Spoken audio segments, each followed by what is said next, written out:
Welcome, episode 9 of Learning Programming. For those of you new, we're attempting to remake this old game called Joust, and I'm using the Lua programming language in the Love 2D game engine. And today we're hoping to get collision working, collision detection on platform. So the goal is when my ostrich is in that platform, that this collision flag will say true instead of false.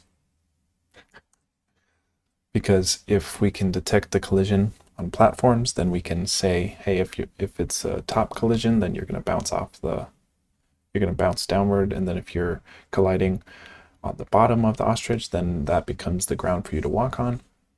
That sort of deal. So I was reviewing some of the code from CS50 game dev that was teaching me collision, and I noticed a couple things we could try to get this to work. One thing is, like, this line of code here, I thought I kind of had to execute the function in order for it to update, but really defining the function, as long as it's well, yeah. So I do have to call it, but like I'll have to call this function with a collidable in it, but I was doing that down here in the debugging notes, so I didn't need to just be including this because it was just not doing anything. And then one other thing I noticed was that right now this collision function for ostrich is in the ostrich class, and not only that, it's in the update loop, which I believe that in the tutorial from Harvard they were saying, or they had the example of it being outside the init function but before the update function. And then one last thing I noticed was, instead of doing like for and comparisons here, and I don't know if this was really busted, because they had it where they kind of did a nested, so like they had it where it's like, check if the ostrich's leftmost side is past the rightmost side of the collidable, and this is for the false condition. Oh, and you know what? This is probably or instead of, wait. No. Well, hold on. If self dot, yeah, if the left side of the ostrich is,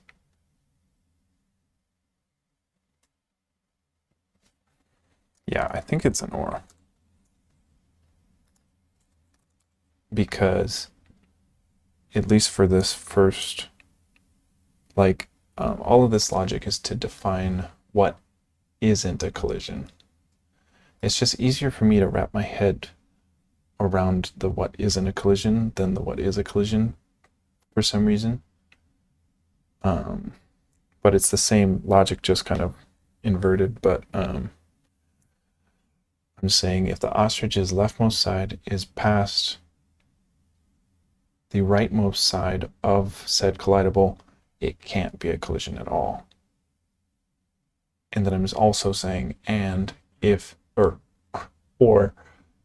if the rightmost side of our ostrich is on the left side of our said collidable, then that's also false.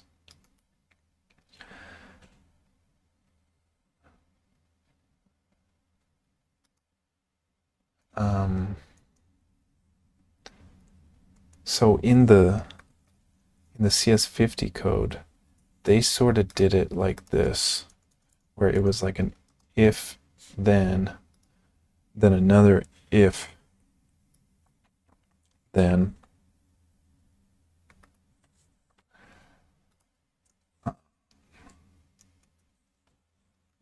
which I'm not sure. I think it might be so that you can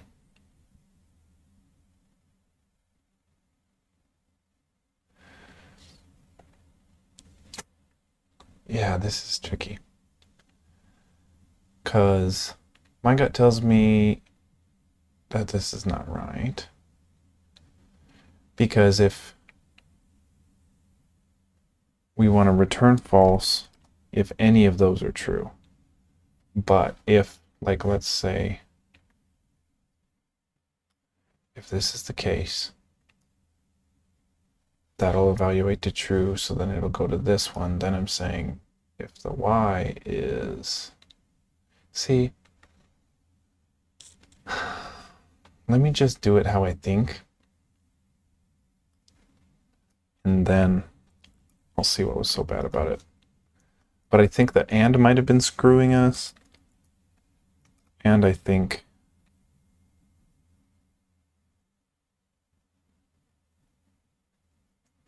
this nested if loop is a little dangerous.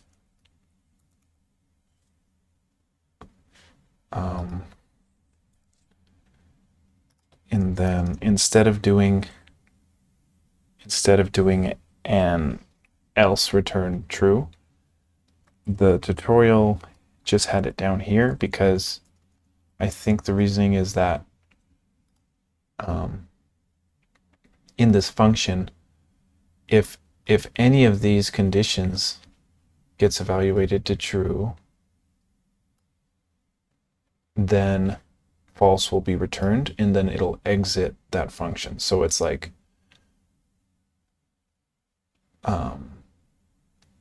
in C, you have to kind of declare the return value of said function, but Lua doesn't really do that. But if I'm explicitly returning a value, then it knows it's a Boolean. This is my understanding of it. So like, if it returns a Boolean, then it knows like, oh, okay, this is false, and it doesn't have to execute all this stuff because it already returned false.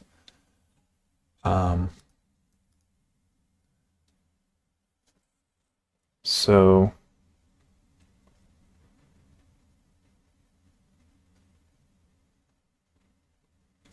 this second line here is saying if the top y coordinate of my ostrich is lower than the platform or the collidable's bottom, then that's also impossible to collide. And then if the bottom half of my ostrich is above the top y coordinate of collidable, then that's also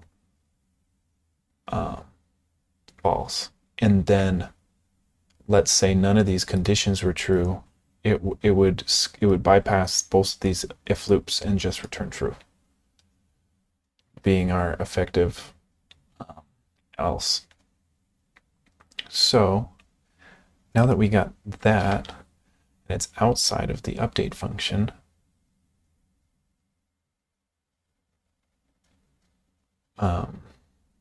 we have right here, we're calling this function we wrote on player one, which we can actually, or should probably actually do self, because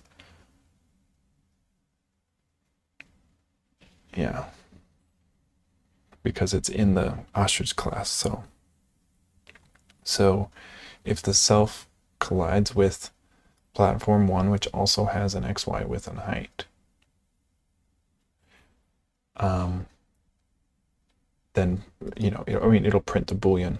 I'll convert, this will return a Boolean value, which I'm converting to a string to concatenate with my other string that says collision. And then there's the X and Y where to print my message. So one thing I really like about programming, is just hard to wrap your head around, is like this platform 1 is an object. Well, it's an instantiation of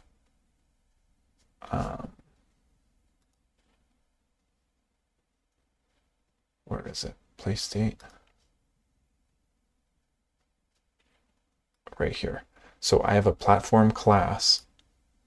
So platform 1 is an instantiation of an object called platform that has this XY width and height and whatnot.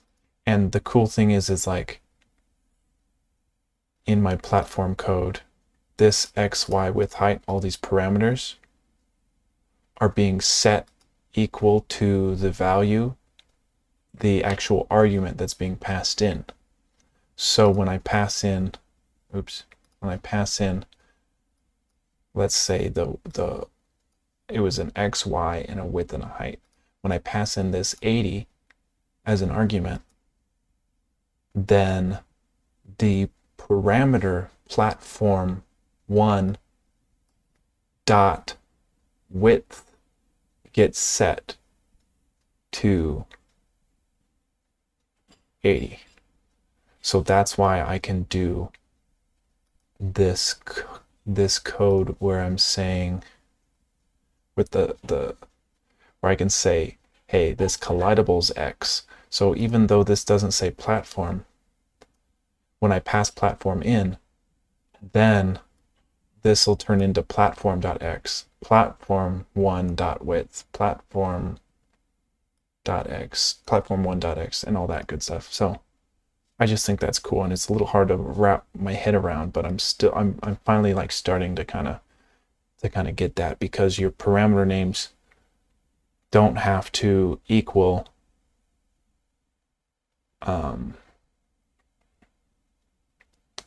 like the same variables. Like you can name anything whatever you want. Anyways, let's see if this works. We've got our collide function outside the update function in our ostrich class. So let's see. So we're hoping that collision at the top will turn to true once I pass this platform, or once I'm colliding with it. Oh, yes. Yes. That's amazing. So even if I'm like barely touching it, if I'm like over here, oh, that's barely not. So like barely touching it, it should, yeah, still detect that collision. So that's looking good. Gosh, that's so cool. We finally did it. And then I think the move is to have a check top collision function and check and a bottom collision function, because those two things need to do something different. So we're not just checking if it collides, we're checking if the top collides, because we need to bounce it down if the top collides, and we need to be able to walk on the ground below us if it's a bottom collision. And then if it's a side collision, we've got to not only play the side collision sound where they're bouncing, but reverse their dx and their facing position. Yeah, keep their speed tier, reverse their dx, flip their sprite for side collisions. So I'm gonna say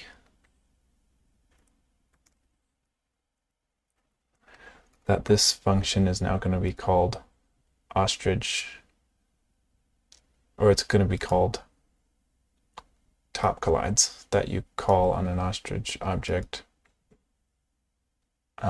with a colon. So we need to do the top collides logic, but then we also need to do the bottom collides logic and then the side collides logic. So we can kind of split this up.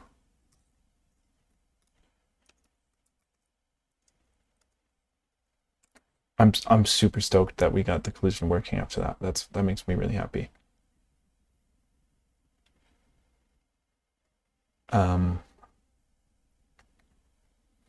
So before, like, I'm gonna just walk through what I'm doing, because instead of just using the code I already had, it's like I'm just gonna build it again because they're gonna be different. So I don't want to be undoing and whatever. I just feel like it'll be better for me to just build out the logic now that I have a better understanding of what I need to do for these three functions. So how do we check if the top collides? We have to compare the y values, but we have to also compare the x values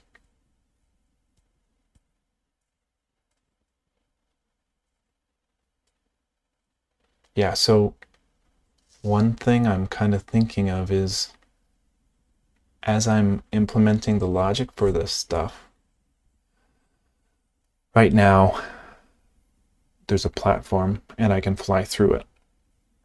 So I guess what I'm saying is, like, if the platform's here and here's my ostrich, if I'm going up and I detect a top collision, meaning that the ostrich is touching a collidable on the ostrich's top, I need to reverse it or bounce it off the top, so kind of add a positive dy to it. But as I'm implementing this and figuring out if they're working correctly, if I keep flapping up, it'll detect that top collision. Then as I keep going up, my bottom collision will trigger when I'm inside the platform. So maybe I shouldn't I shouldn't really test, or like the way of, I guess what I'm saying is the way to test all of these functions together is to also implement in the update function what to do if these collides are true, because otherwise I'm going to be flipping different values as it passes through and detects either top collision or bottom collision as I'm kind of going through it. So yeah, I think it's basically the same logic, because I need to check the x and y.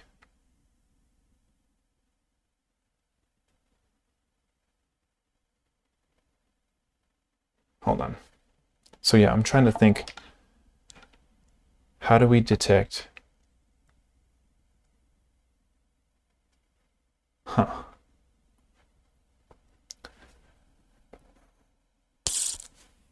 So yeah, it's not going to be the same thing. If it was the same thing, then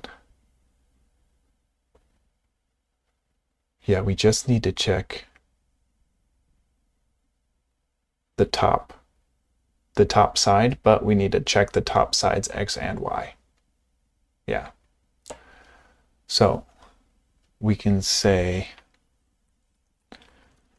if our self.x, wait, so let me do the top first. So self.y would be the topmost the topmost part of our ostrich. So we're saying if, and then, so am I trying to do the values that make collision impossible. Like if self.y is greater than collidable.y plus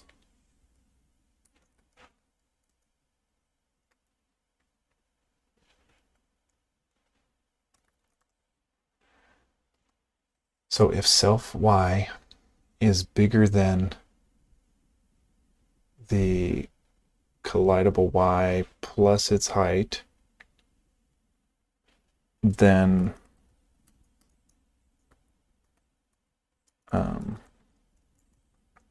that's not a collision. So that covers the, well, shoot. Yeah, maybe we should try to do.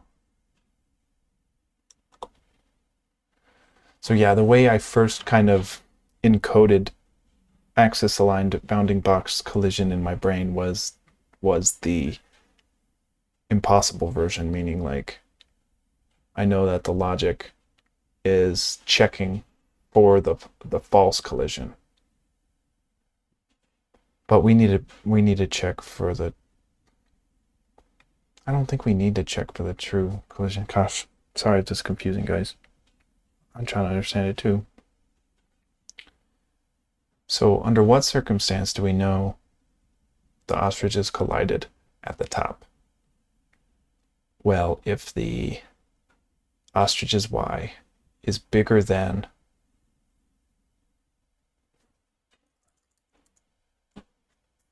no. If ostrich's y is smaller than the collidable y and collidable height, I gotta also do and its x is you know, intersecting.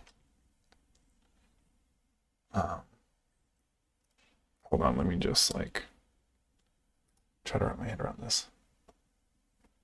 I'm trying to return true when the ostrich's y is smaller than the collidable's bottom side, meaning its, you know, meaning its top is passed. But I also need to check that ostrich's x, so we say, and the x is,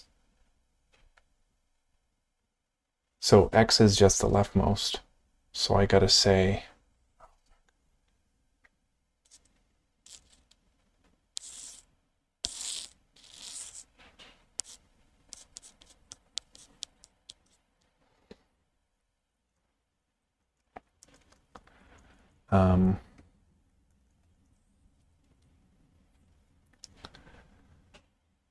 if the leftmost side is smaller than the collidable x plus its width,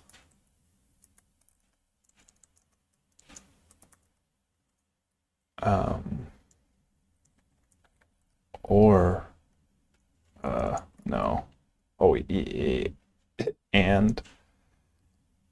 and the rightmost side of my ostrich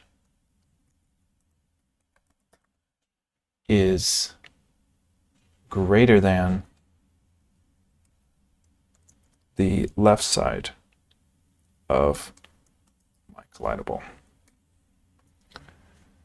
So this line of code checks to make sure that the x position is in fact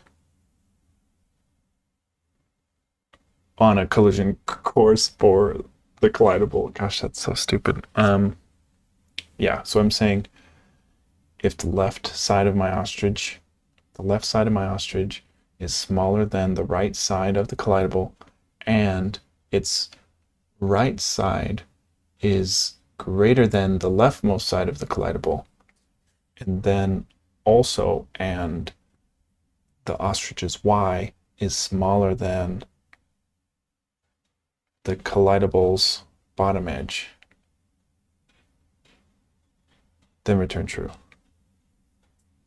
So I'm going to do exactly what I said I wouldn't do, which is test this before I've implemented any logic for it.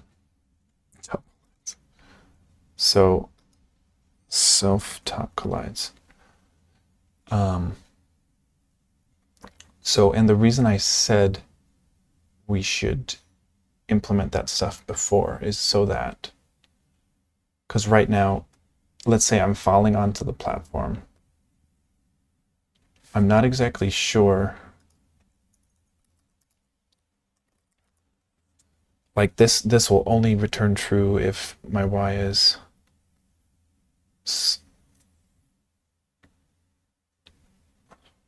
yeah, my y is smaller than the bottom side of that collidable. But if you take that logic and say like, hey, I'm falling on a platform, as soon as my bottom of my ostrich touches and collides, or touches with that collidable, its y is technically higher, and those x positions go true. So even though it's this a top collide function, as soon as I collide on the bottom, it'll also return true. But that's only temporary until, because if I detect a top collision, I'm increasing my dy positively. So it, oh shoot, well, hold on. That doesn't fix the problem of when the bottom touches. But once I implement the bottom, I say, hey, if you detect a bottom collision, you reset its y. So I, shoot. Yeah, how do I check only if the top collides? I gotta do something like where I put this. I say, like the top self.y is the top of the ostrich. So I'm saying if the top of the ostrich is smaller than the bottom of the collidable, or shoot, all these ands and ors are gonna screw me up.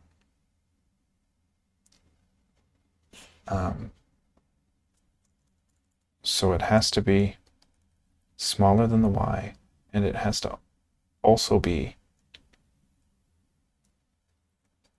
and self.y has to also be bigger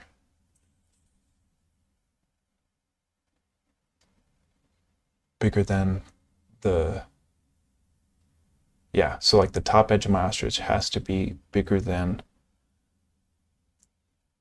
the collidable's y.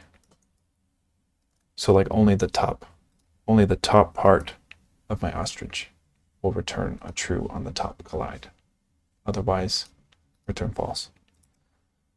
So now that we're printing out the Boolean of my top collides of my ostrich and the platform one, let's give it a shot. So we're hoping that collision will be true when the top of mine goes in. Okay. Oh yeah, look at that. Doesn't detect a top collision here. Only detects a top collision when I'm in there.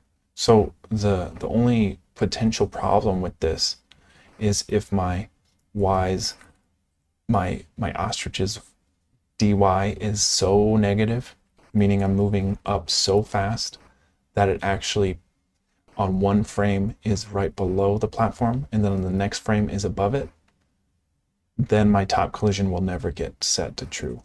But at 60 frames a second, it's hard to say if that'll ever happen. But we can also, if we can test that, and then if we get that bug, we can set it to like the middle of the ostrich, or like the top half of the ostrich. So like this would still say true for top collision if we're really worried about that. But that looks like it's working, detecting that top collision. And that should have said top collision instead of normal collision, but we're gonna do our other stuff anyway. We know what we're doing. So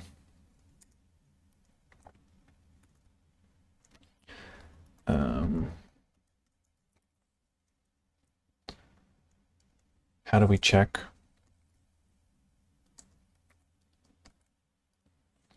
Bottom collision.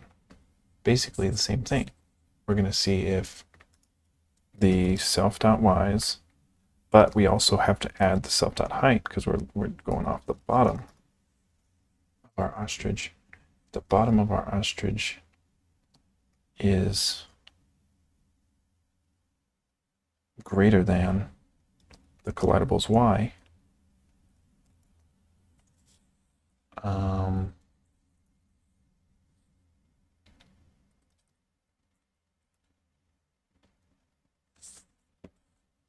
If the bottom of our ostrich is greater than collidable's y. Oh, and then we got to do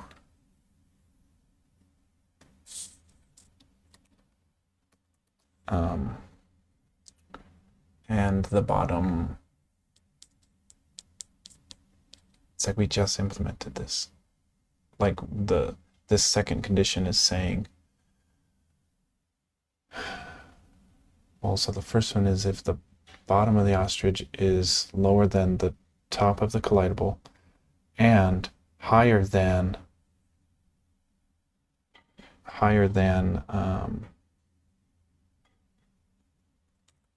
the bottom, yeah, and higher than the bottom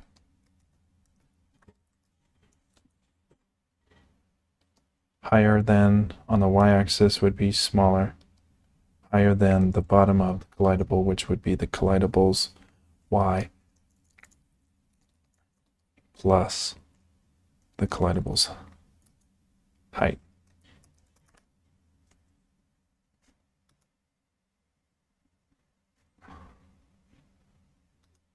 Then we need to check the x, which is this same code, which is the leftmost side is smaller than the rightmost side of the collidable, and then, oh my goodness, and the rightmost side of our ostrich is greater than the leftmost side of our collidable.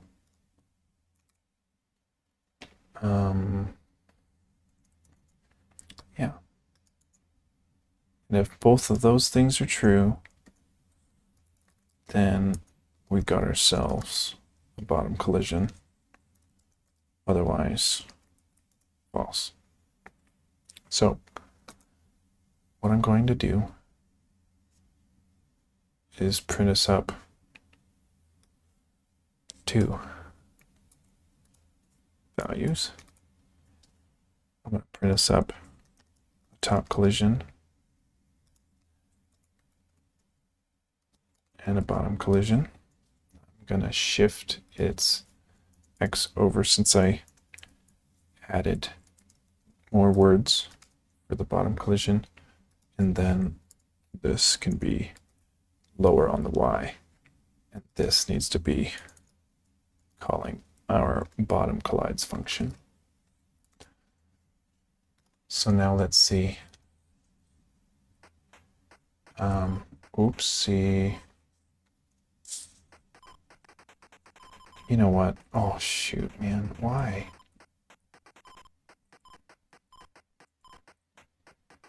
I'm just getting all kinds of errors on the input here. Like I'm pressing left right now. I was pressing left and sometimes he was going right, sometimes. We'll fix that. We'll fix that. I don't know why. I don't know why. But let me see. So, oh yeah, I need to move. Yeah, we can move this even more. And then down even more so we can actually read it. Okay, so top collision. Oopsies. So yeah, bottom collision. Yeah, bottom collision is working. And then top collision is working. Yeah.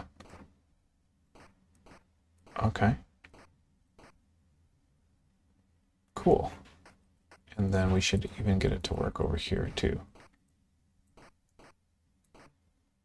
Yeah, top collision and then bottom. Yeah. I feel like well, I guess I'll wait to give ourselves some leeway on the returning true until we see if there's like a problem. One thing that this is just, I thought we fixed this last episode where I'm holding right, I'm going fast, and then I hold left and let go of right, and he's still running right. I'm holding left though. Because I thought we fixed that. Like I thought we said if left is pressed, let me look at it. I don't know why it's messing up so bad. Because I think I reasoned that it was doing that because in our is down logic, we were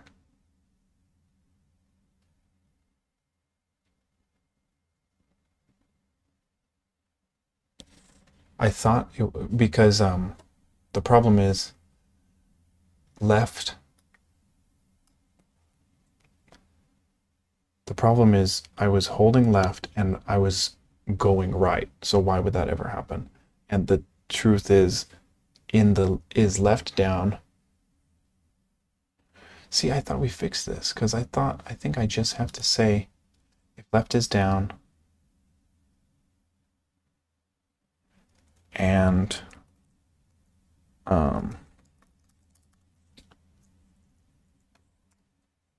I'm facing right. Well, hold on. Oh no. Shoot. That's not it.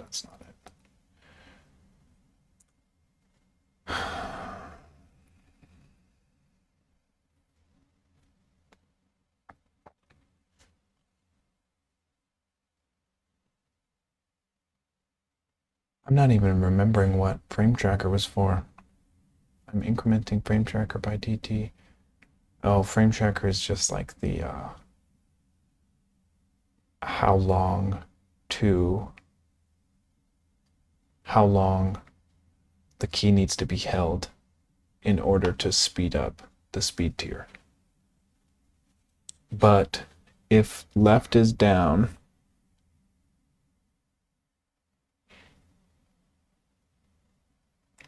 now yeah, I should be able to say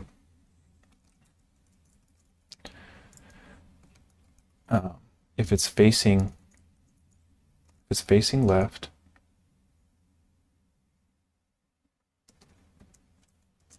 why does that not like me? Self dot facing right. Is that not? Oh, and not self. Oh my goodness. So if left is held and I'm facing left, then you increment that speed tier. But if left is held,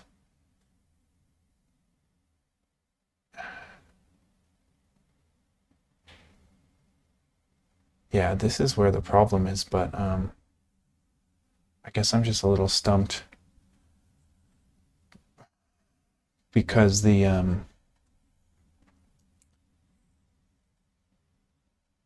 is down checks for continuous input while the was pressed just sees if it was pressed on the last frame. So I don't know if we need to move our continuous input to be very first or not. I don't know if that makes a difference. And then what am I doing here? If love.keyboard, if left is released, then frame tracker gets 0. So like stop incrementing frame tracker, which will stop me from incrementing my speed tier. Okay. Let me see if that and facing left. And then let me, I guess, go to the right one as well. I'm saying you're grounded and facing right.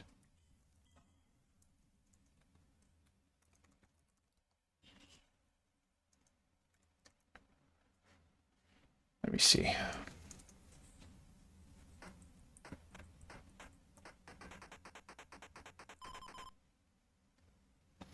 Okay.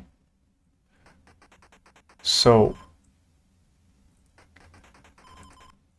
that stops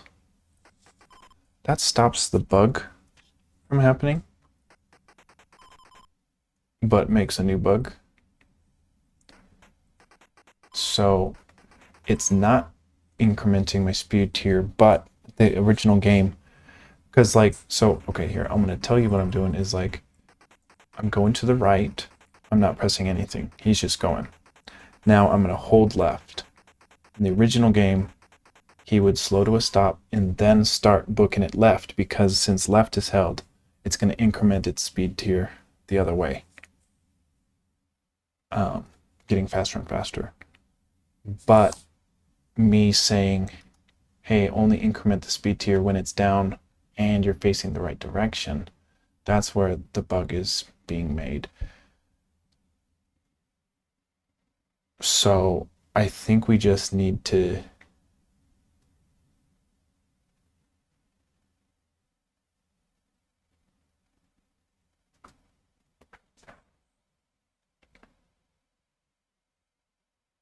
I don't know what we need to do.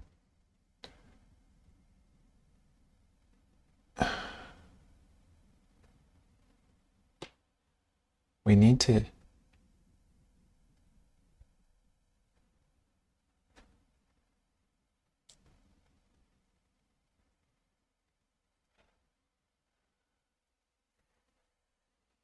let me think.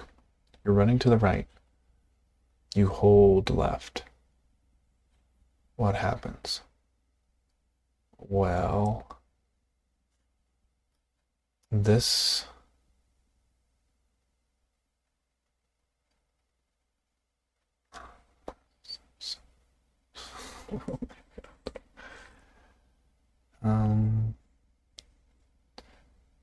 yeah. So if you hold left, then the first thing that happens is like it says, hey, was pressed was left, and you were facing right, and your speed tier was greater than 1, and you were grounded. So I'm going to set the skid flag. And then what skid does is slow down to a stop, at which point, if left is pressed, it'll, well, no, not if left is pressed. If left is, yeah. So if left is still held down,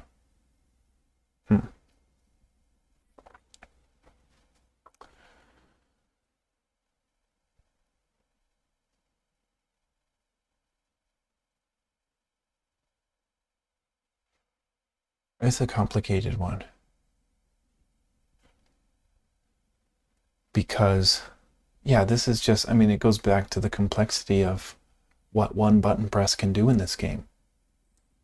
Because left can either turn you around, it can increment your speed tier, it can not change your DX, it just changes which way you're facing in the air, and it can also set skid equal to true if you were facing right and you're in a speed tier, and that's just all one button. So it's like you need to account for every single possibility if you want the proper response. So right now, what we're missing is if the keyboard is down, if left is down, and you're facing right.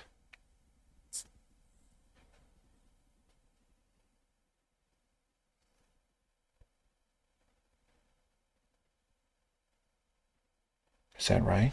No. Oh yeah, well, no, if left is down, I think we can do something similar where we're saying, hey, if your left is down, love.keyboard dot is down, left. If left is down and you're stopped,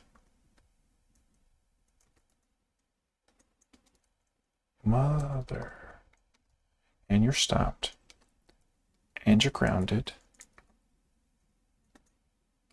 and you're facing right, then what we need to do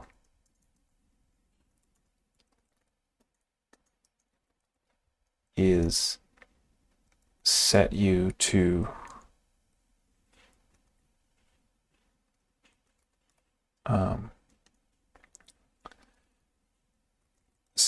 face left. At the same time, we increment your speed tier by 1. And since I'll be facing left, the speed tier should give me that negative dx. Speed tier gets self speed tier plus 1.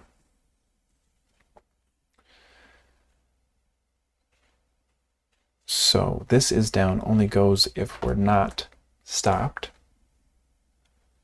And if left is held and we're stopped and facing right, then we're going to face left, increment speed tier, at which point. Okay.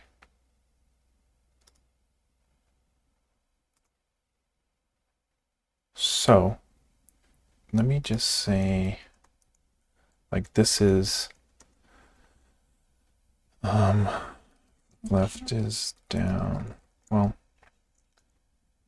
I would say like this.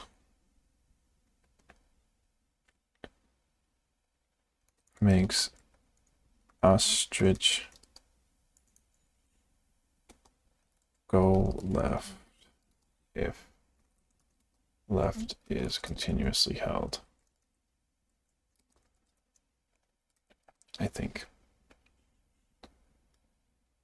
And then we'll need the corresponding right one right here. Makes ostrich go right if right is continuously held. And we're saying right is held and you're facing left, then set you to face that direction. Okay, let me see that. Nice. Okay. One that did fix what I was hoping it would fix. But oh no, now I look at that. So like this should be stopping me instead of flipping my DX. Yeah. Speed tier is 1. Oh no, why?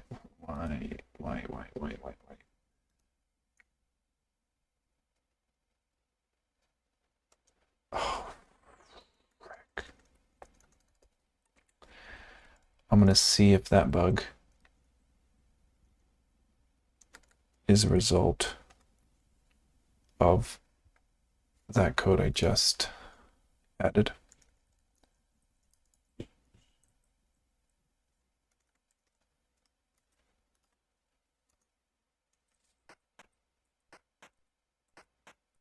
It's looking like it.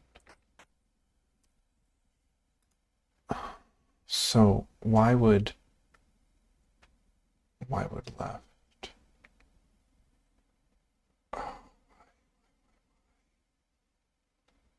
So if keyboard is left, see, and we're stopped. That's what I'm not getting. But I think it.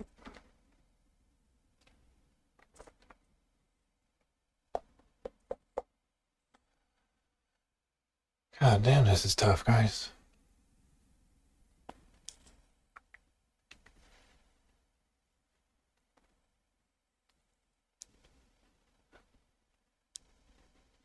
So why would that line of code make it so that if I just press left,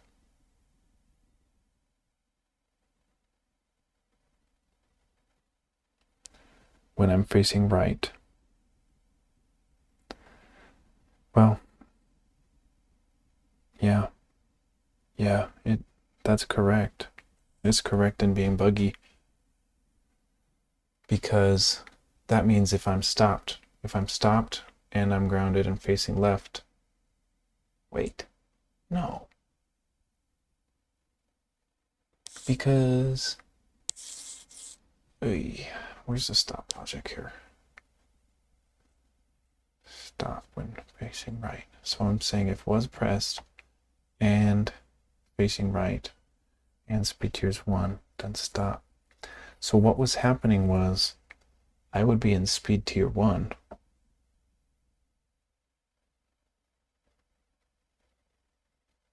And I would press left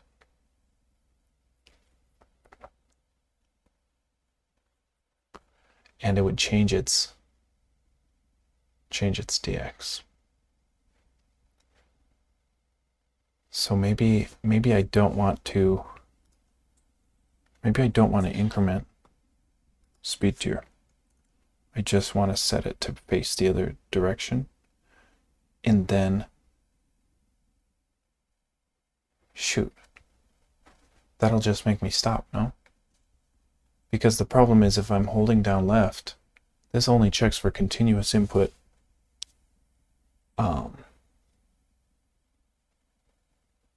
But well, no, yeah, this should cover it. That should cover it. Let's see. Because we don't want to increment the speed tier right away. We want to stop first.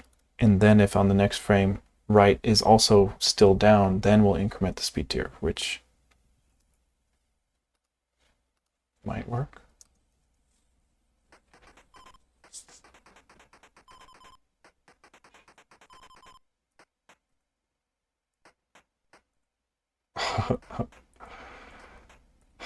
You son of a bitch. So I like almost fixed it, but what's happening now is when I stop, so if my left is inputted, when I'm going right, it just sets me to going right.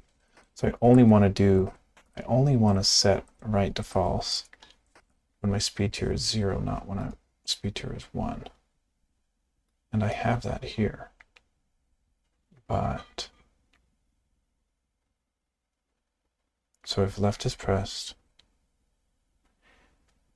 facing right is getting turned to false.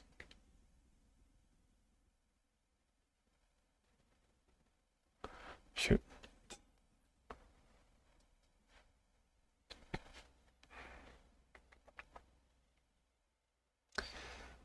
Part of me is now thinking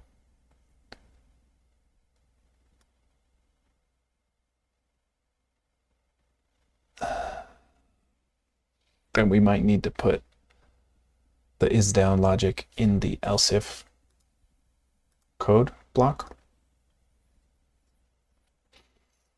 I'm not exactly sure though.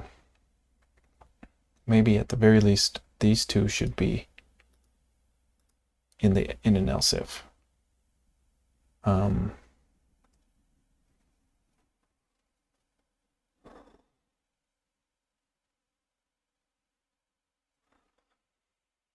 This is legit tough.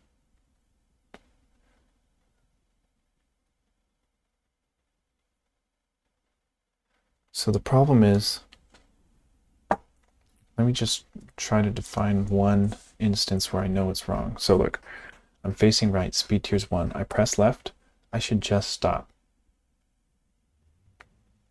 I shouldn't face left. So if left is pressed, here's all my left logic, left is pressed, and I'm moving, or I'm facing right, left is pressed, I'm facing right, and my speed tier is 1, and I'm grounded, then set speed tier to 0, but don't change the direction. Yeah, that should be right. So that means that my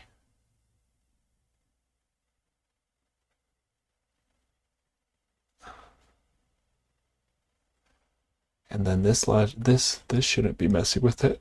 So it is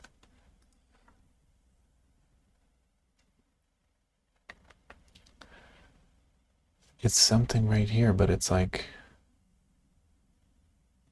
because the problem is if I just press, like if I could just press left for 1 frame, which I don't think I can, but if I could, I still think that this function will say, hey, left is down, so since you shoot, no, I don't know, because I say speed tier 0. Maybe I could say I only want to make go left if left is continuously held. Well, let me think. If I'm holding left and I'm facing right, then I just need to set skid to true.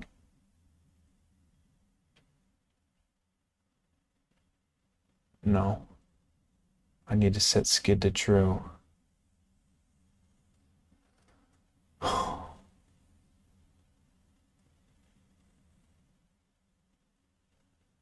So pressing left when I'm moving right will set skid to true up here.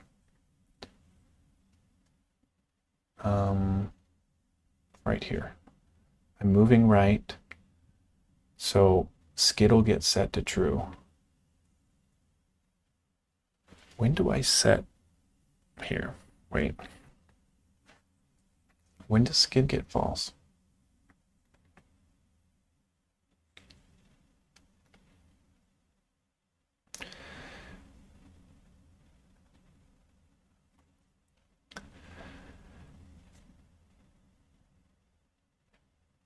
Yeah, where is skid getting false? Hold on.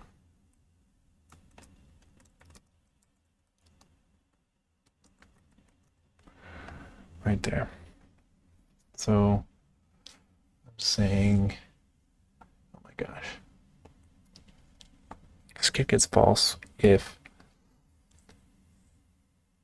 your speed tier is 0 and your dx has been reduced to 0. So when you're skidding, your dx right here gets reduced to 0, and then at which point, once it's 0, skid's false. So yeah, when I'm doing the holding left right here, when I'm holding left and speed tier is 0, that should mean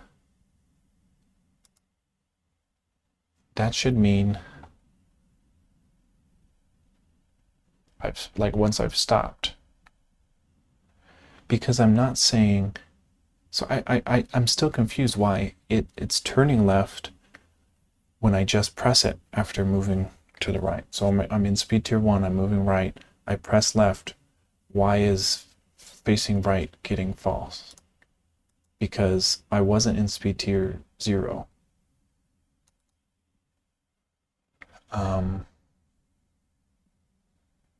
And we only want to, like, left, if left is down,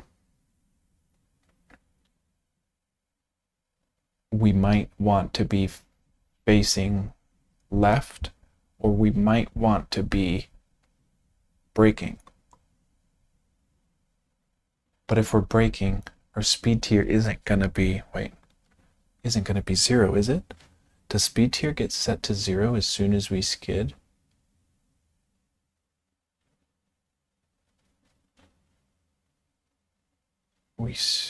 Where's that skid? Skid gets true. So what happens when skid is true?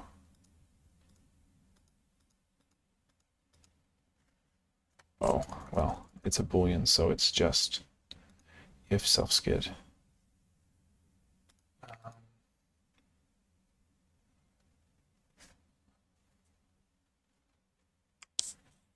So I don't change speed tier until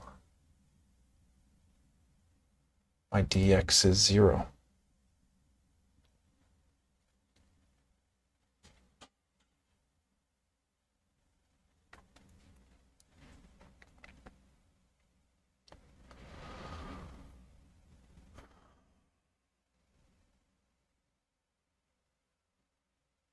So if my dx is 0, then my speed tier gets 0. So yeah, and then I set it to skid to false. So I'm very confused why I would be turning if I'm in speed tier 1 once I press left.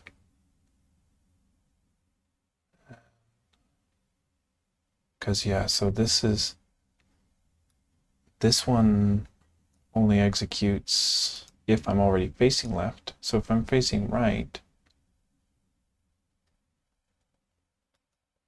oh, grounded, so left.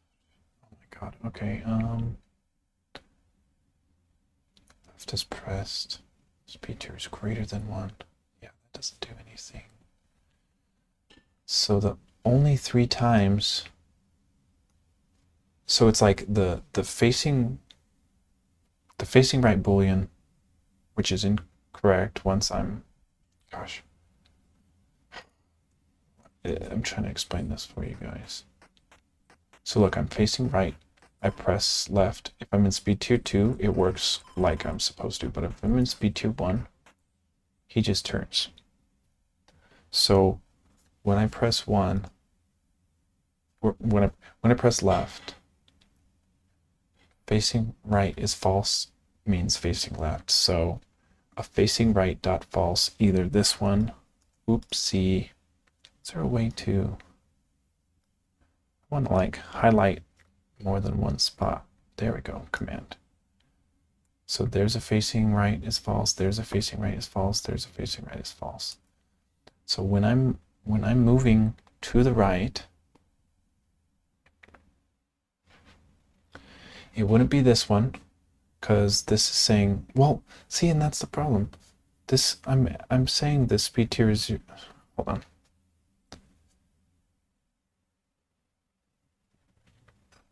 And not grounded. Okay. So yeah. So this one, I am grounded when I'm there, so it wouldn't be this one. So it's either this one or this one that's messing it up. So, well, I mean, since after I added that, it started messing up. Yeah. So it's got to be, oh, what the, oh, okay, no, that makes sense. Okay. So yeah, this one is messing it up. But what's so weird is, oh, you know what? It must be because it's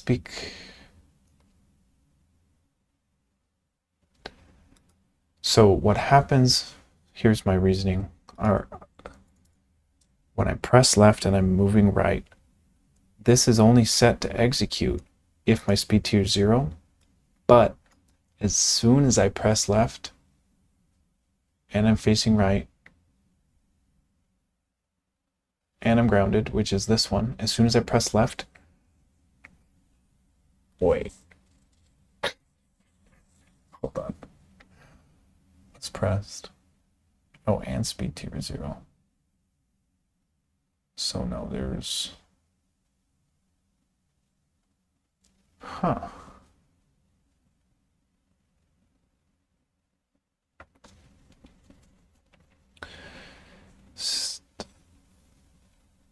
Here. If my speed tier is 1 and left is pressed, which is what I was doing, it's setting its speed tier to 0 right here. So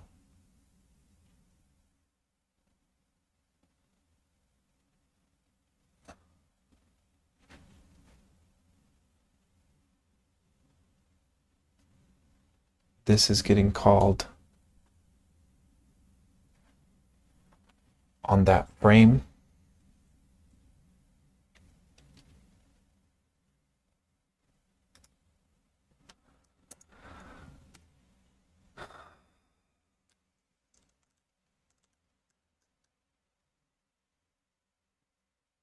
That's not right.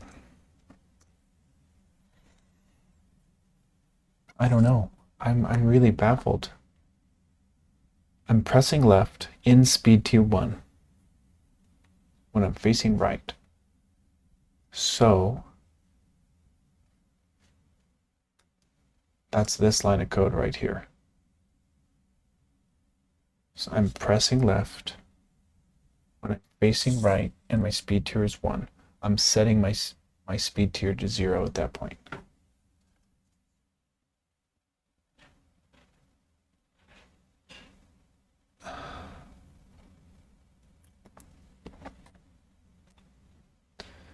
Now, if I pressed left, which stopped me, turned my speed tier to 0, then this line is still getting executed because it's detecting that left key was down or is down. And then I'm saying if it is down and the speed tier is 0, yeah.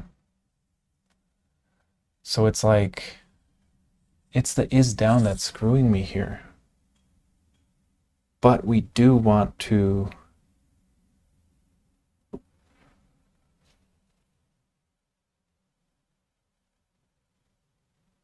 I don't get it, because it's like, you know what? Maybe we do put this in the else if. At the very end here and see if that fixes it.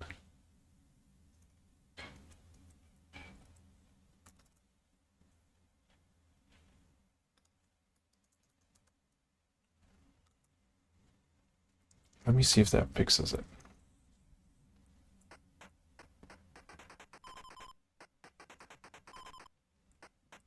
No.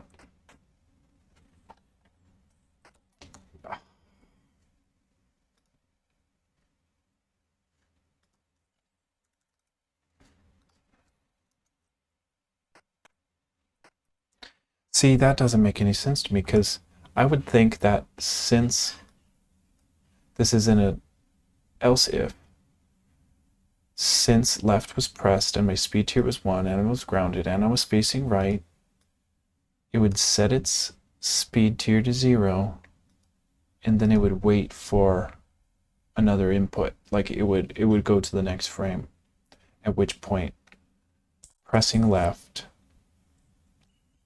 so that's, I think that's another issue with this is down function is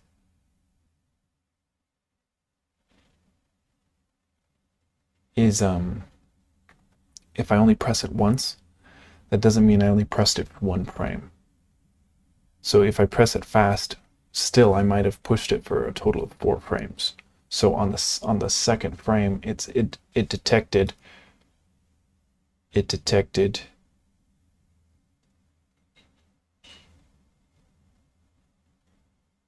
What am I even looking at here? I took off the...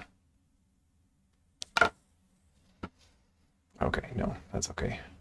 It's still here.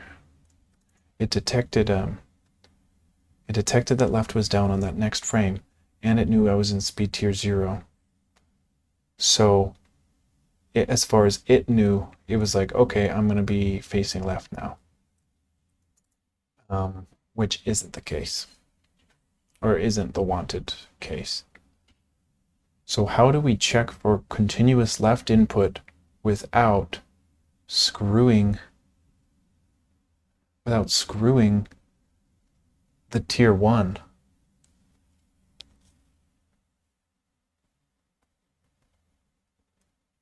The tier 1 logic here, which is to just stop my moving but keep me faced the same direction. So maybe this is tough. If left is down, see, it's almost like, boy, I don't know. I just don't know. What we're wanting to do is, if we're moving right and then we hold left, we want it to eventually turn left and start running left. So how do we do that? The speed tier is determined by which way the ostrich is facing. Is that correct? Yeah, speed tier is determined by an input and a facing direction.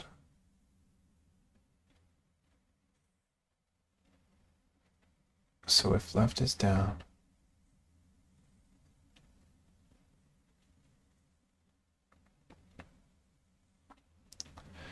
I guess I'm confused why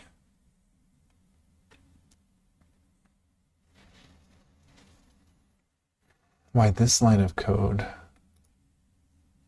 Oh, wait, no, wait. If left is down, my speed tier is less than 5. Facing left. See, that doesn't change the fact that it's... Hold on. I really don't know. This is tricky.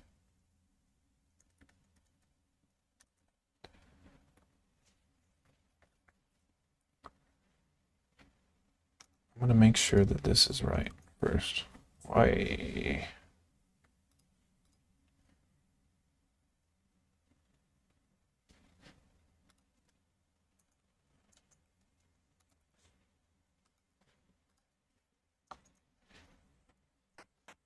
So tier 1, this should just stop me. Yes. Yeah. Well, yeah, I didn't do the right one. Yeah, I didn't comment the right one out. Here. So, the thing I'm trying to do is, if I'm running right, no hands on the keyboard, but I'm going to start holding left. That shouldn't only stop me.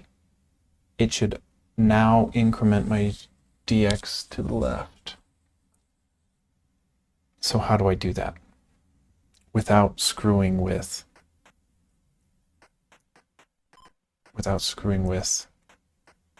this? Because as far as the game's concerned, left is down for longer than a couple frames. So how do we signify? Maybe we just do a counter. We just do a counter that says, if left is down, increment the counter. And if left is down, well, yeah.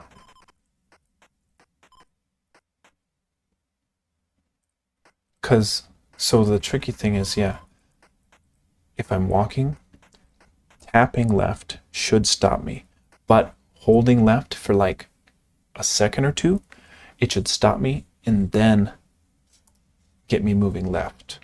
I'm pretty sure. Let me try that in the game. So like tapping should stop me. Oh, you know what? Wait. If I'm in speed tier 1, yeah, I just stop. Wait. Oh, it really is. So yeah, if I tap it like as slow as, oh, if I tap it really slow, oh, I can't even get it consistent. If I tap it slow, it stops. But sometimes it doesn't. If I'm in speed, wow, sometimes it doesn't. So, yeah. So you know what? I think I will do exactly what I was thinking, where I was saying I'm going to have a timer, and then if you just tap it, short amount of time, you're just going to stop. But if you tap it and hold it for, I don't know, 0.2 seconds or something, 0.1 seconds, then you get turned around.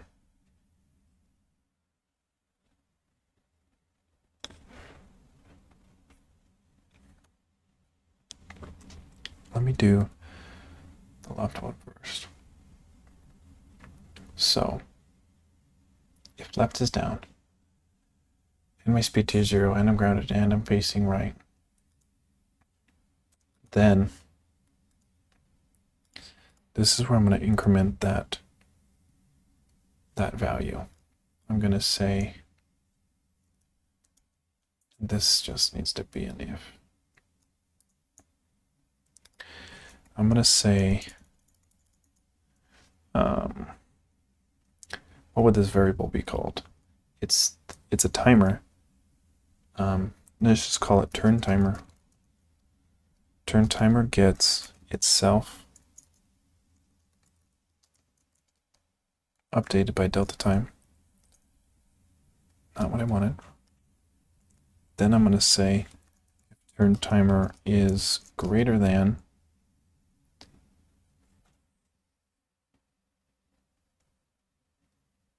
if turn timer is greater than 0.2, then you're gonna change which way you're facing, at which point it'll start to increment speed tier if you continue to hold left in the left direction. And then I want to reset turn timer. So I need to be, one thing I remembered and learned about Lua only now is that variables in Lua are kind of default global. So since we only want the turn timer to be accessed by this ostrich class, we declare it a local like that, and we probably should. I don't know the proper, like we should probably declare all these as local as well, which we can do once we're getting problems or something. I don't know. I think I'm going to look through the repos of CS50 game dev and see if they have local variables defined in the init or if it's outside the init. Because I really just don't know at this point. But I'm going to do the same logic, but for the right. Yeah, right here.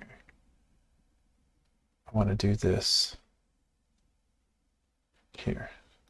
I want to do this, but for the right.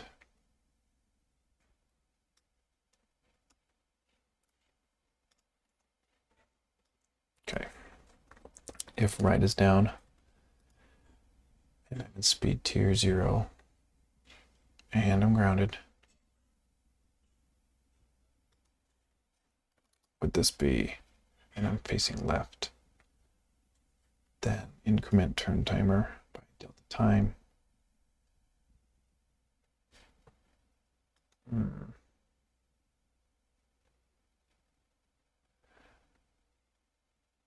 One thing I'm thinking of is that this turn timer, when do I reset that turn timer? I have to reset it. Because if turn timer,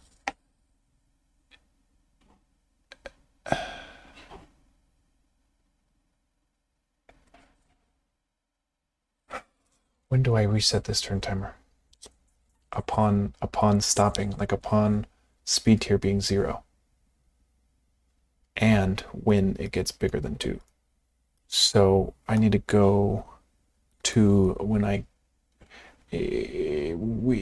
when I get to speed tier 0. So and self tier 0. I think I need to set it there to 0 as well.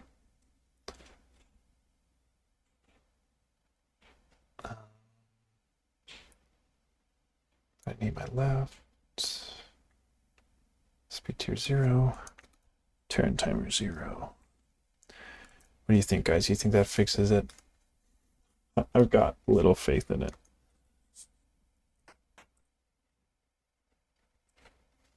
Attempt to perform arithmetic on global nil value.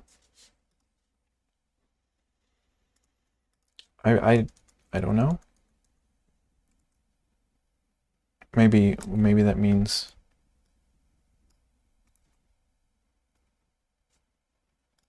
I need it up here. I don't know.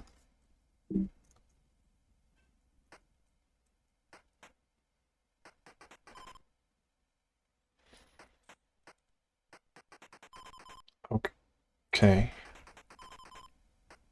The left one is working because I can tap to stop, or I can hold and then it'll turn and then start going. So if left is working, what's the difference between my right one? Left is working. Turn timer, get the turn timer. Oh, right there.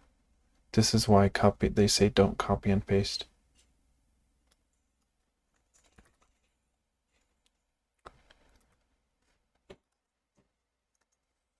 Okay, so tapping should stop, but holding should stop and then turn.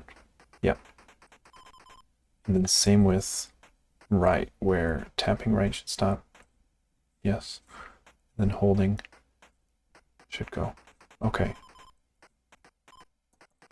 So the last thing I want to check. Let me see. So speed up. Dude, this is just like the game. Because right now I'm like alternating holding left and holding right. And it basically just goes the direction of the last button I held, which is how the game does it. Yeah, and then just like the game. I think the 0.2 was exactly right, because you can, like, if you hold it just a little bit, like you do like a long press instead of like a tap, it'll turn it.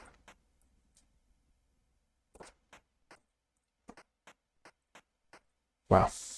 Yes. And we've got top collision detection. Yes. We've got bottom collision detection. Yes. And we'll need side collision. We'll need right collide and left collide.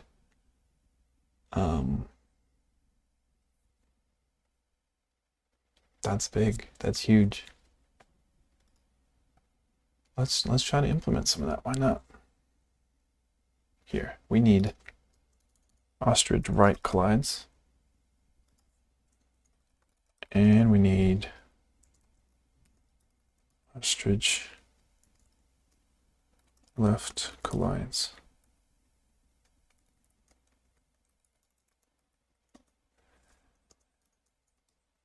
And I'm also, I think it's good practice to also just kind of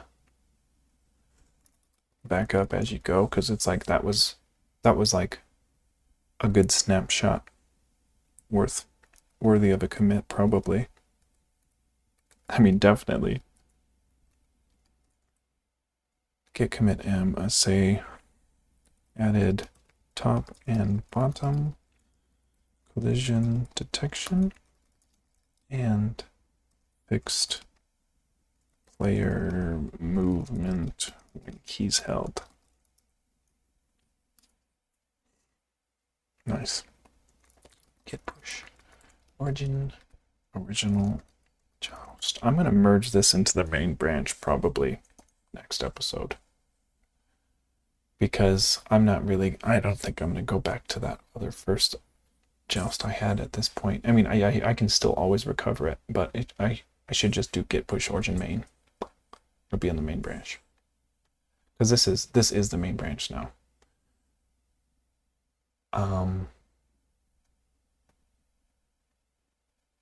All right, I git pushed it, so let's keep working real quick. I think I could do this. I won't do the logic. I'm just doing the detection for today.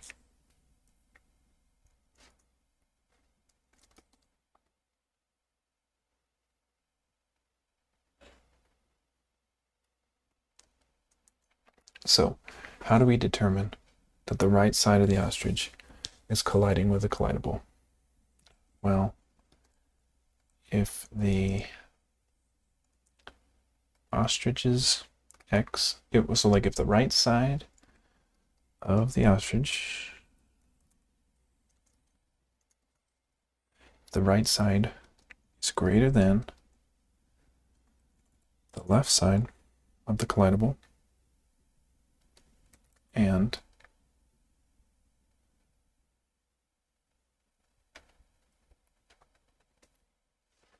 yeah, we need to also check the y, but like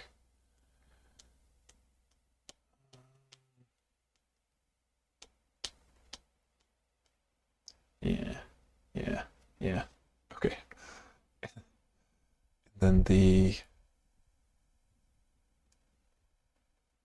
actually, yeah, if it's just the right detection, well, because there's no, if I've got bottom collision and top collision working appropriately, then there's no way the right side of the object can collide, the right side of our ostrich can collide with anything but the left side of an object. Is that right? No, because we have to set, there could be enemy, or there will be enemy ostriches or vultures.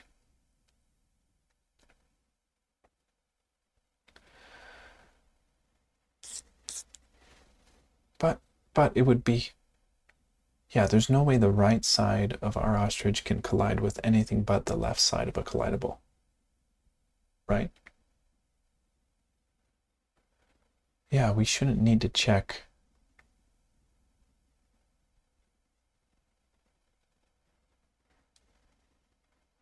That's a tricky one. But I think if the right side of our ostrich is greater than the collidable's x, and our y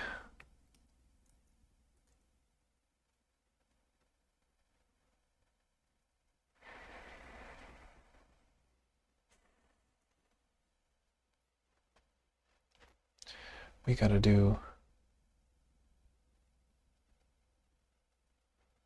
gosh, it's tricky.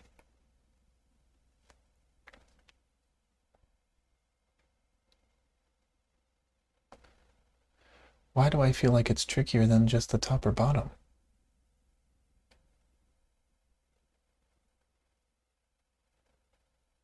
Let's just do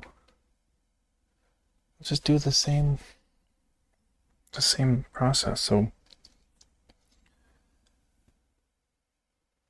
a right collision should be true if the right side of our ostrich is greater than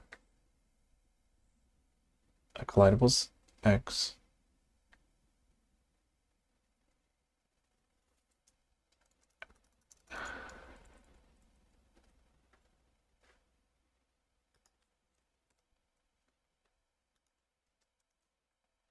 and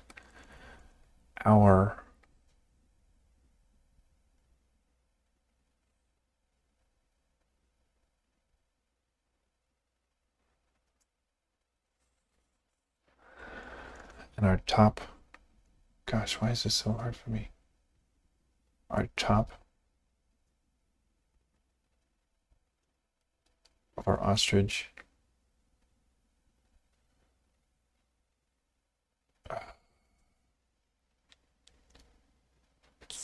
why is it so difficult?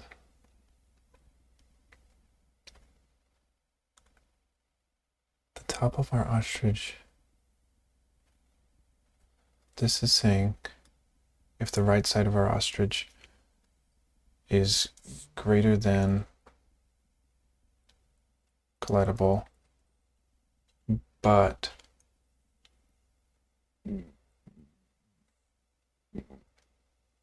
smaller than the left side, like greater than the right side of the collidable, or if the right side of our ostrich is greater than the leftmost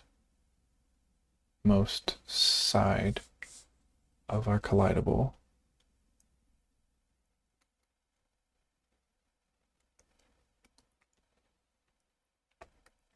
and our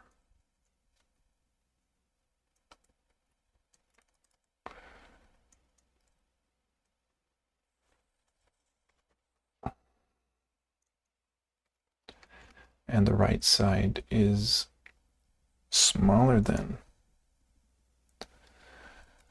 the right side of the collidable,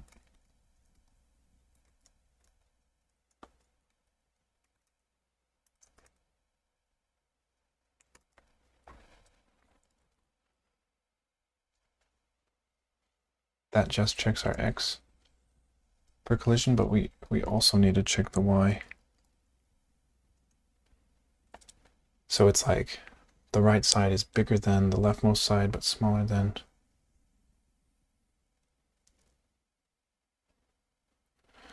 Yeah, and this should be a little different, I feel like, but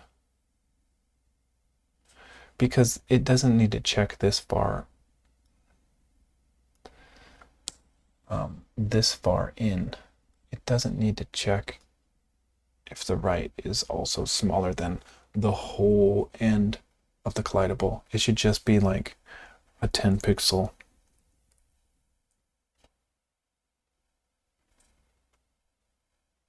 No, that's not right.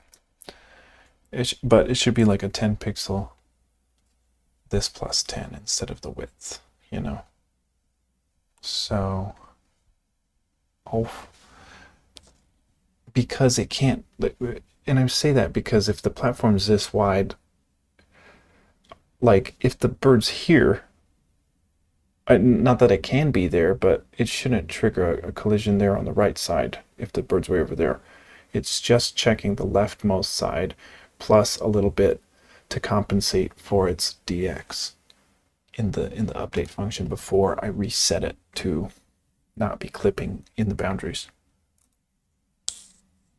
So now we check the y. So how do we know the y is colliding? Well, we say ostrich is y, top side of our ostrich is smaller than our collidable's y plus its height.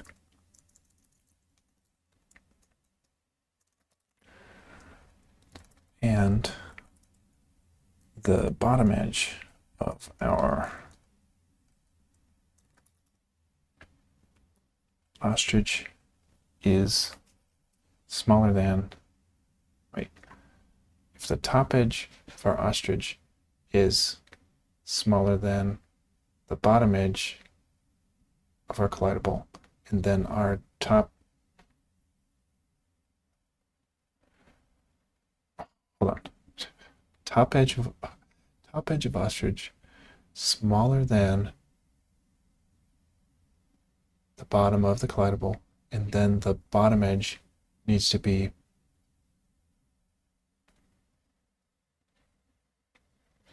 I'm getting confused here. Just because like school always taught us X and Y was like, you know, if coordinates 2, 4, you go over 2 and then up 4 on the Y, but game programming is 0, 0's at the top left, and Y positive is going downwards, X positive is going rightwards. So that's why I'm getting a little confused here, but we're checking to see if the top edge of our ostrich is smaller than the bottom edge of our collidable. That's correct. And then we're checking to see if the bottom edge of our ostrich is greater than the top edge. Yep. Greater than the top edge, collidable Y. And if that's true, and the X is true, then, did I have a then? Then, return true with right collide. Okay. And then this needs to return false. If not, so now let's do, and one thing is like I've got the collision here in the ostrich class, but all my other debugging notes are here in the play state. Why? Oh no! I just hold on. Cut, paste. Okay.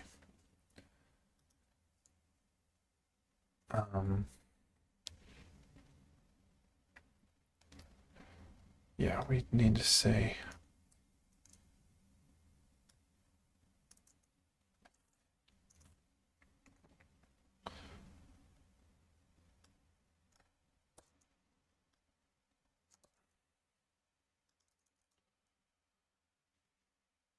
instead of self, player 1, which is our ostrich instantiation.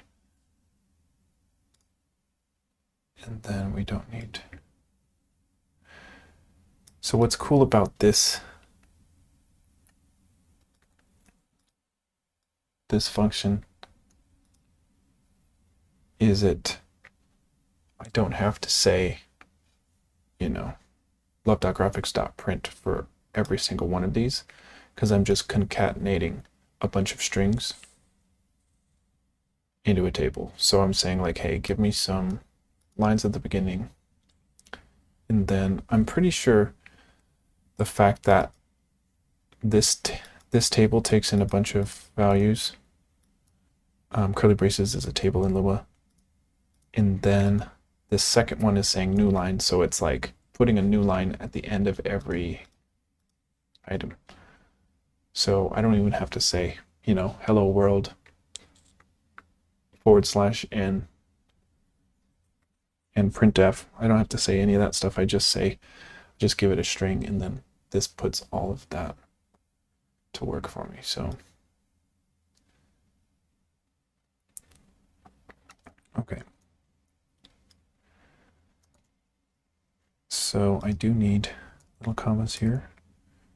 But yeah, I'm saying this string concatenated with this Boolean that gets converted to a string.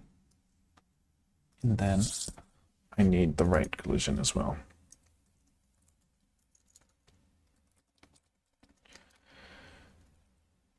which I will then concatenate with our right collides. Is that what it was called? Right collides with the platform.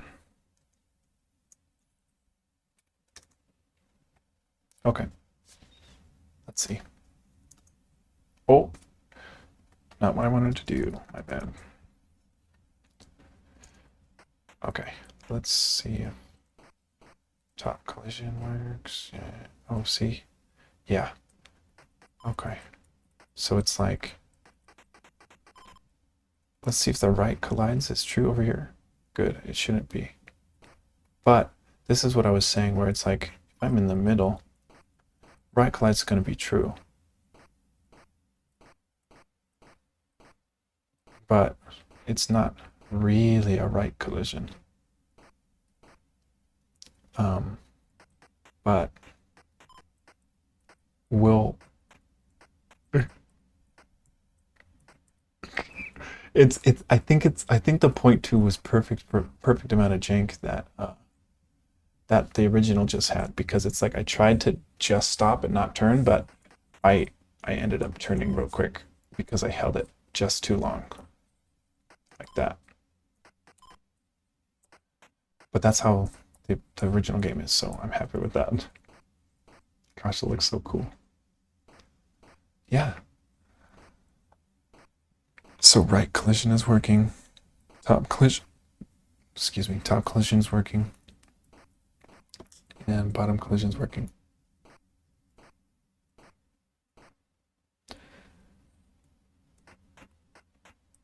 Okay.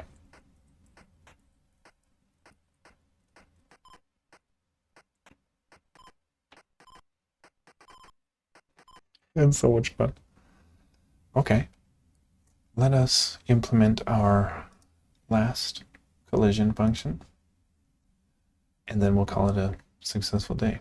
It's because it has been a good successful day.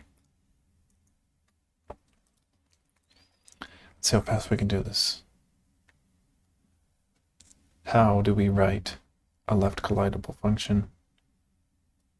Well, we're going to say if the leftmost side of our ostrich is smaller than the right side of our collidable,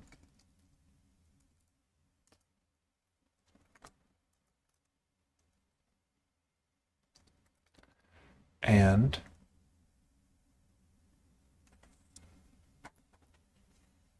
the leftmost side of our ostrich is greater than the leftmost side of our collidable, that should cover our x's, then, and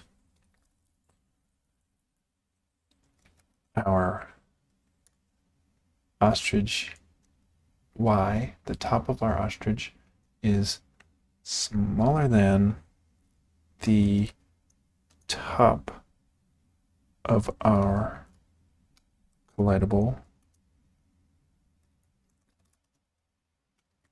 and our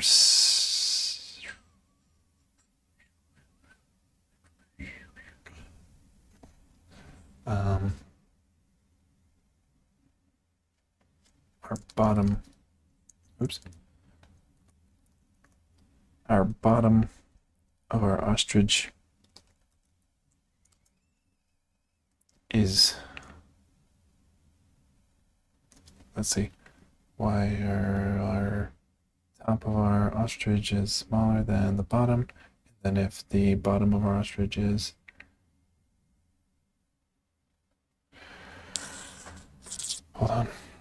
top of our ostrich is smaller. Yeah, smaller is going up. That always confuses me. Smaller is going up, so top of our ostrich is smaller than the bottom of the collidable. Then if our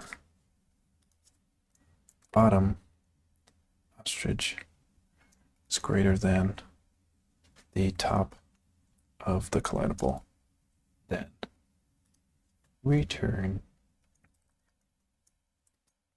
true.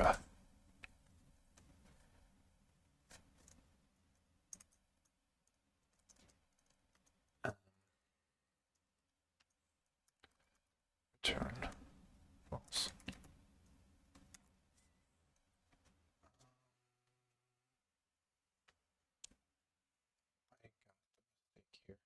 Left side is smaller than the rightmost side, but then the rightmost side is smaller than or greater than the leftmost side of our collidable. Yep. Okay, let's save that.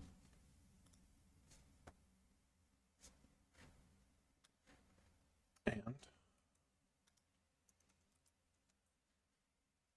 this is now left collision, which we will do a different function called left collides. Let's test it. This one should be, both left and right collision should be true in the middle of this, which is wrong because, I mean, it's technically right, but it will never be able to happen in game. Okay, so left collide true. Look at that, just barely.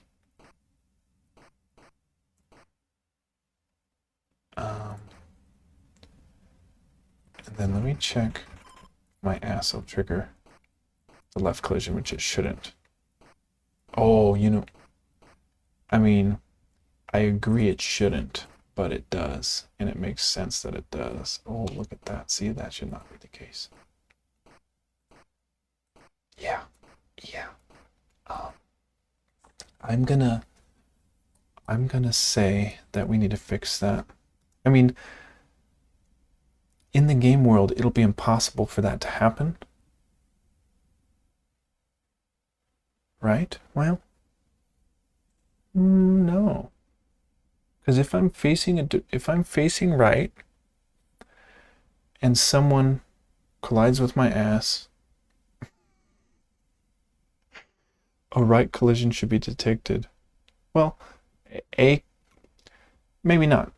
Yeah, let's fix it, because if any collision is detected by an enemy, well, it depends on which direction they're facing and everything. But yeah, I think it's better to just give us a little bit of leeway here on these ones. So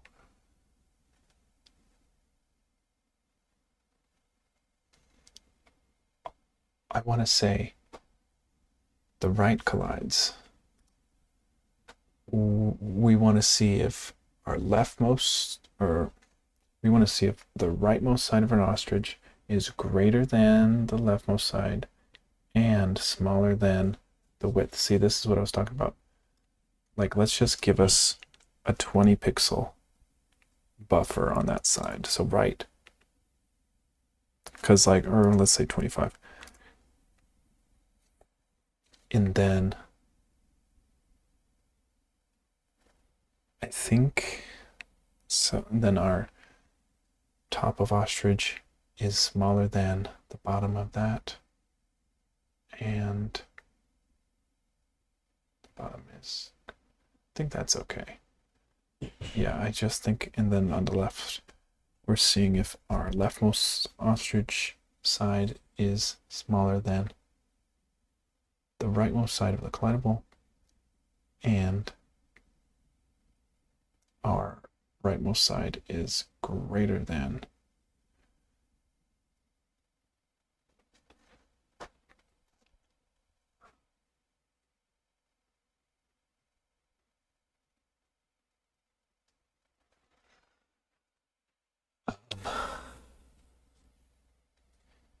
so left collides.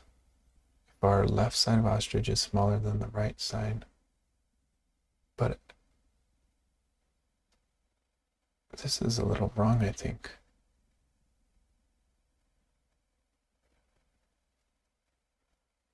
Yeah, because we want to check. I want to say that this is just self.x.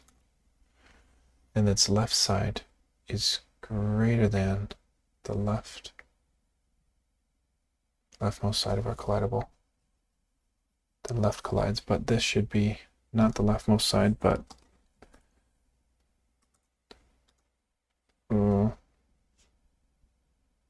greater than. There you go. What, like left side of our ostrich, smaller than the right side of our collidable. Yeah. Then left collision, but we don't. Then we want to say, but the left side of our ostrich has to be greater than this. I think it is like that. This 25 is a 25 pixel buffer for our butt to trigger, for our butt to not trigger a, so like this shouldn't be a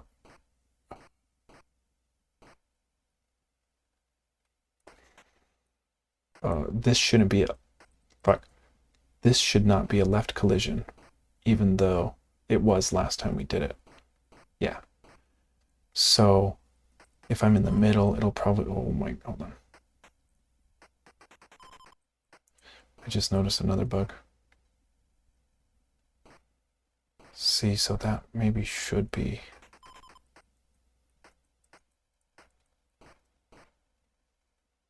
Yeah, left collision gets true. I think I'm gonna leave it the way it was, because the game logic will fix it anyway.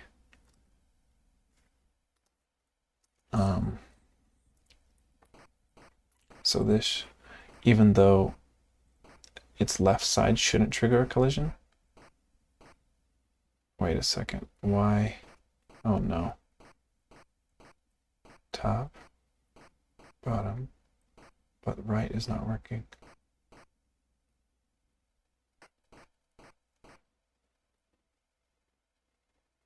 Oh no.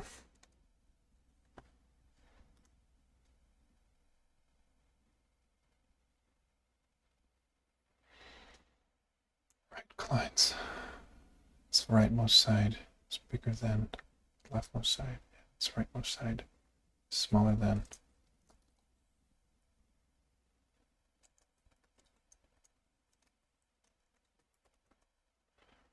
Yeah.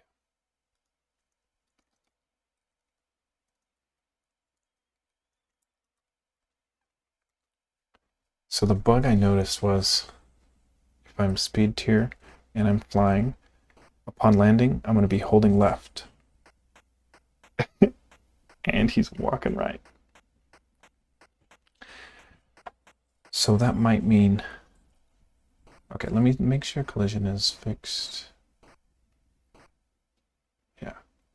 Okay. This should be both. Oh, why is my left? Why?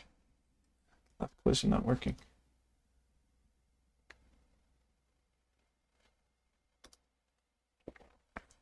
Left collides if my leftmost side of ostrich is smaller than the right side, and my left side is greater than, this is just this. And then we'll see if we can fix real quick. This should be true on right and left collide right here. Yep. And then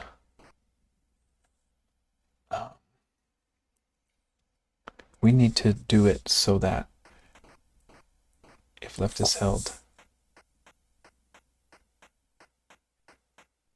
that's so strange.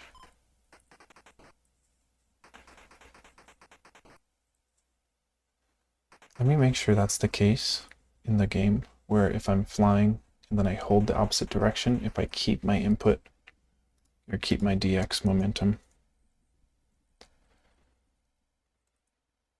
A is jumping the original, I forget. Oh no, oh no. Okay, let me see. So, mother. Okay. So jumping, turn, and holding left. Yeah. He should not keep his DX, but instead go into a skid, which is really cool. I'm going to see if I can figure that out real quick. You think I could figure that out real quick? So it looks like the collides are working like we want. Now, right here. No, where is it? I do a flip. Grounded and speed tier, yeah. So upon this, okay. So I think right here, I need to say, because what this is doing is making sure I'm facing the right direction upon landing. So like if I'm down here, if I'm facing left but land, it needs to still be moving in the direction of dx, which is set by its current speed tier. And I just set facing right to true. But if I'm going to say if left is held right here, if love dot keyboard dot is down left, if left is held, then I'm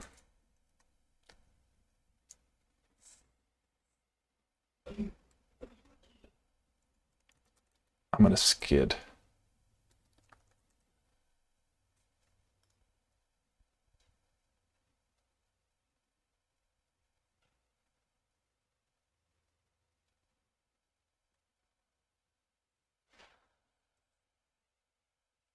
If I'm grounded, okay, then I got to do the same thing for this. Well, similar thing.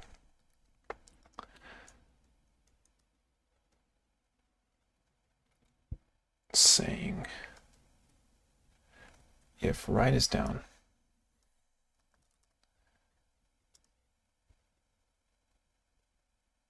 then skid is true. Now this is going to lock me into, wait, maybe not, maybe not. I was going to say it's going to get me into a skidding loop. Okay, let's see. Jump. Then I want to turn. I'm going to keep left held. Oh, that's it. It isn't doing the skid sound, which is kind of interesting. But the logic is working. It does. That's so cool. So I'm turned the opposite way, skid, and then I keep it held, and then he changes his DX. That's sick. So I need to, for whatever reason, I just need to put the sounds in here, and for whatever reason,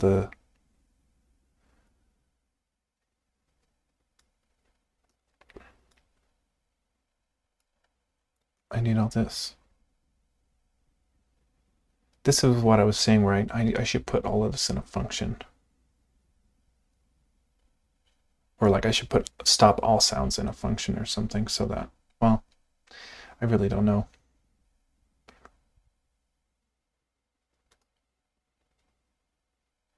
Where am I? Where am I? Where am I looking? I'm trying to find the DX update upon landing, which I was just editing.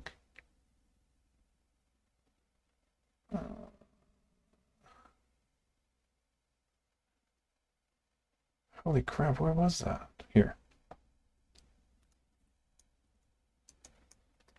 Our code's looking chunky these days.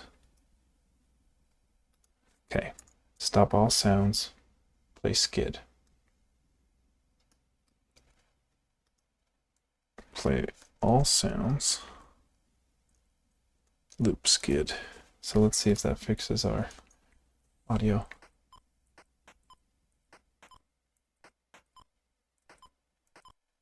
See, if I'm in speed tier 1, it shouldn't be skidding. It should just be stopping.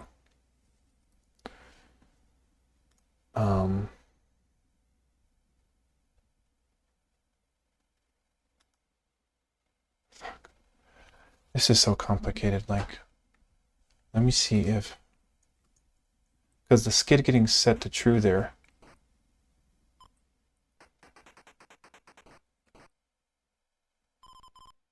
That's so sick.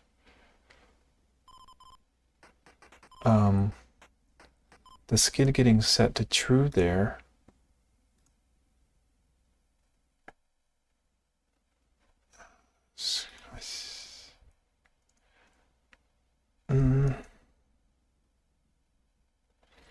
Does it skid if I'm in the air in speed tier 1? Speed tier 1? No. So if it's greater than speed tier 1, do all that. And hopefully that'll stop it from skidding. Yep, stop it from skidding. And then hopefully my skid sounds still work. Yes. Dude, that's the shit. That's the shit. And then my collision's working. And then that's so cool. Okay. I still need to figure out why I can't flap faster than this. Like, see if I spam it, it's still just one flap length away. But ideally it would be a little bit faster than that if I spam it. But that's huge. That's huge. Yo, git add all, git commit with a message. Skid upon landing.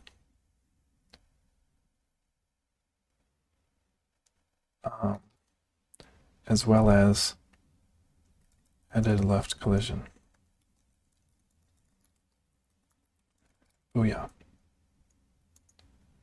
And we're gonna git push original joust. All right, big success. Nope, big success.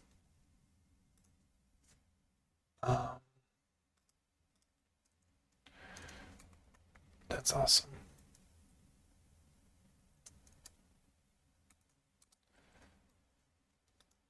Okay, then add collision detection, and then add collision logic, which will be next.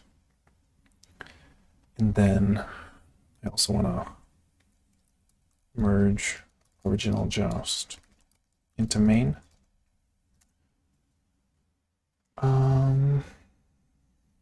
Yeah. Well, that felt much more productive than yesterday did. That was a really good day. Once we got collision working, or collision logic working, then we can place all the appropriate platforms. And then we can maybe start adding the bad guys, which will be really fun. And I think it would also be fun to do this little tutorial screen too. But yeah, we're making some great freaking progress. I hope I ended up getting a XLR adapter for this lavalier mic, because having this is a good podcast mic, this one I was using, but it's best when you talk like this close to it, and then I have a mic in my face the whole time, and then if I talk off axis like this, you can't hear me as well. So now I've got the lavalier on, and I put in some OBS filters for some noise suppression and gain and whatnot, so it should be louder for y'all as well, and then hopefully that's okay. Thanks for watching. Yeah, big progress today. I'm really stoked. I'm really stoked.